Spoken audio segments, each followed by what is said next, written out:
Student, तो आज हम करने वाले हैं कक्षा 10 के अनसॉल्व पेपर का सॉल्यूशन, जो कि हमारा रिलेटेड होगा 824 IL कोड से। और हम इसमें करेंगे भौतिक विज्ञान के क्वेश्चनों को। तो सबसे पहला क्वेश्चन हमारा है कि एक मोटर बाइक पर पीछे से आ रहे किसी अन्य वाहन को देखने के लिए 4 मीटर वक्रता त्रिज्या वाला एक उत्तल दर्पण लगा है। बाइक से पीछे आ रहे एक वाहन जिसकी दूरी मोटर बाइक से किसी समय 8 मीटर है, तो गणना करके बताइए कि उसका प्रतिबिंब दर्पण में कितनी दूरी पर और कहाँ बनेगा। तो हमको दिया क्या गया है, देखने के लिए 4 मीटर वक्रता त्रिज्या, 4 मीटर वक्रता त्रिज्या, यानी हमको त्रिज्या कितनी दी गई है इसकी, 4 मीटर। कितनी दी गई है, 4 मीटर त्रिज्या दी गई है। तो पता होगा कि फोकस दूरी क्या होती है, त्रिज्या की आधी होती है, यानी r/2 होती है। तो त्रिज्या हमारी कितनी है, 4 मीटर है, तो 4/2, यानी फोकस दूरी कितनी निकल के आई, 2 मीटर। उसके बाद में दिया गया है, लगा है बाइक से पीछे आ रहे एक वाहन जिसकी दूरी मोटर बाइक से किसी समय 8 मीटर, किसी समय 8 मीटर, यानी यू की दूरी कितनी है, 8 मीटर। वो भी किस में होगी, ये माइनस में होगी, 8 मीटर है। तो गणना करके बताइए उसका प्रतिबिंब, यानी हमको क्या निकालना है, भी निकालना है। हमको क्या निकालना है, भी निकालना है। उसका प्रतिबिंब हमको ज्ञात करना है। तो फार्मूला क्या होता है हमारा यहाँ पर, 1/F बराबर 1/V प्लस में 1/U। अब यहाँ पर 1/F हमारा फोकस दूरी कितनी है, 2 है, तो यहाँ पर 2 रख देंगे। 1/V हमको क्या करना है, निकालना है। प्लस में 1/U हमारा कितना है, माइनस में 8 है। ये प्लस ये इधर इंटू होगा तो क्या हो जाएगा, ये माइनस में हो जाएगा। तो 1/2 बराबर 1/V और माइनस में 1/8। इधर माइनस को लाएंगे तो क्या हो जाएगा, ये प्लस में चला आएगा। तो होगा यहाँ पर 1/V 1/2 और प्लस में 1/8, ये हमारा हो जाएगा। अब इन दोनों का एलसीएम लेंगे, तो एलसीएम हमारा कितना आएगा, 8 आएगा। तो इसको 2 से डिवाइड करेंगे, तो 2 चौक 8, 8 इकन्ने 8, और नीचे क्या रहेगा 8, तो 5 4 1 5, तो 5 बटा कितना हो जाएगा, ये 8 हो जाएगा। अब भी बराबर क्या हो जाएगा, ये संख्या ऊपर चली जाएगी, तो 8/5 हो जाएगा।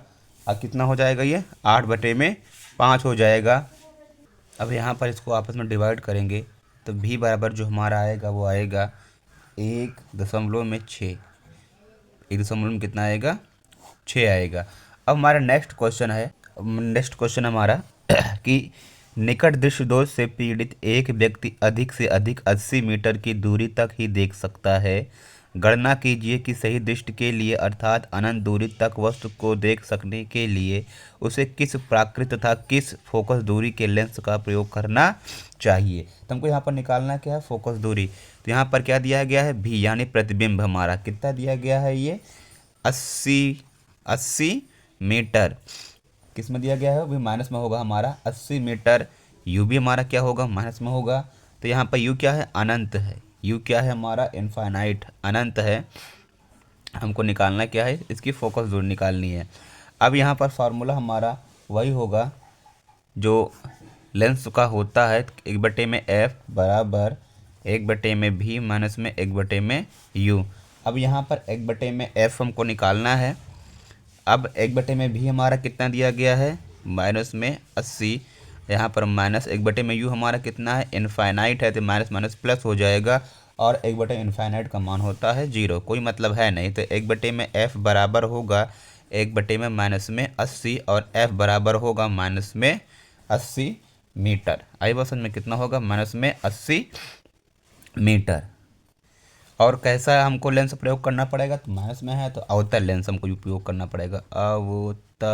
अवतल लेंस का उपयोग करना पड़ेगा। आई बस में किसका उपयोग करना पड़ेगा हमको, अवतल लेंस का। नेक्स्ट हमारा है फ्लेमिंग के बाएं हाथ का नियम क्या है। फ्लेमिंग के बाएं हाथ का नियम क्या है, देखो बाएं हाथ के नियम में क्या होता है, अंगूठा जो होता है, अंगूठा जो होता है वो चालक पर लगने वाली बल की दिशा, वो चालक पर लगने वाली बल की दिशा, बल की दिशा बताता है।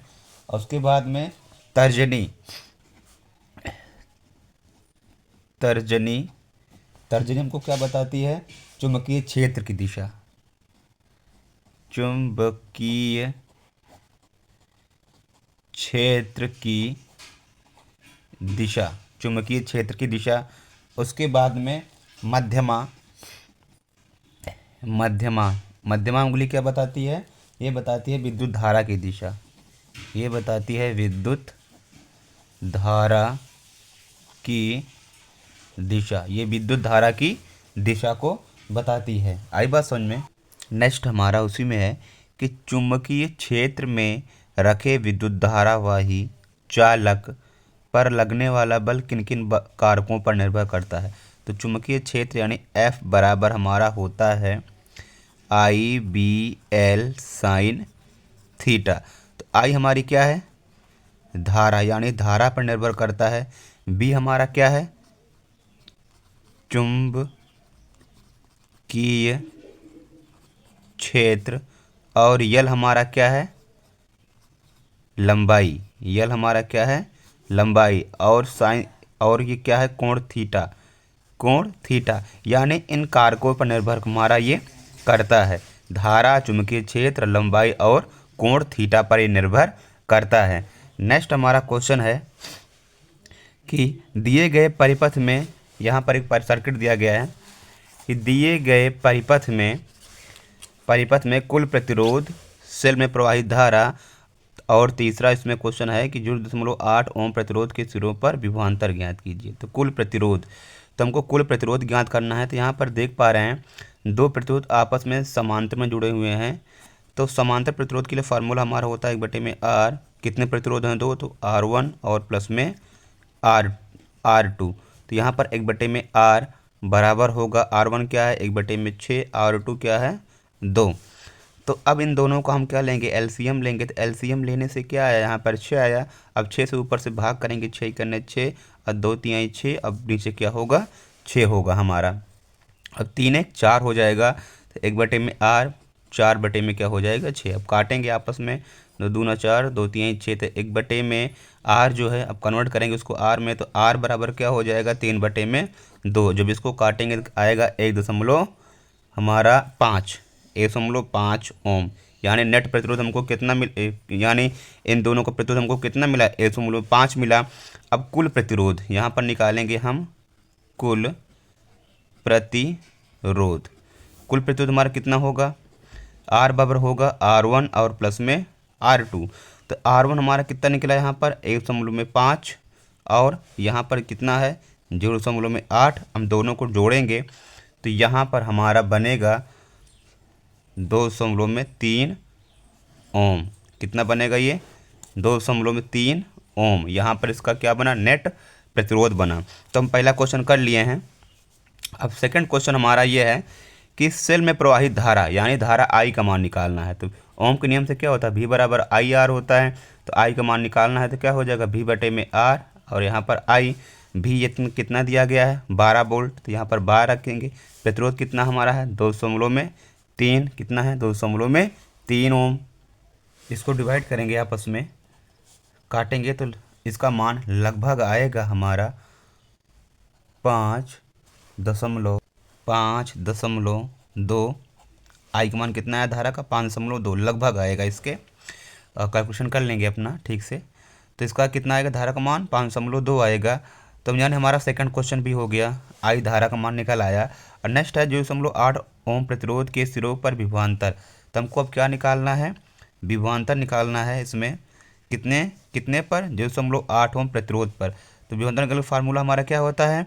V बराबर होता है IR। तो यहाँ पर हमको I का मान दिया गया कितना? 5.2, जो हम निकाले अभी तुरंत। उसके बाद में R प्रतिरोध कितना ओम पे है? 0.8 ओम पे है। अब क्या करेंगे? इसको सॉल्व करेंगे। इसको सॉल्व करने पर हमारा आएगा 4.16 वोल्ट। कितना आएगा? 4.16 वोल्ट हमारा आएगा। आई बात समझ में? तो हमने यहाँ पर पूरा कंप्लीट क्वेश्चन को कर लिया है।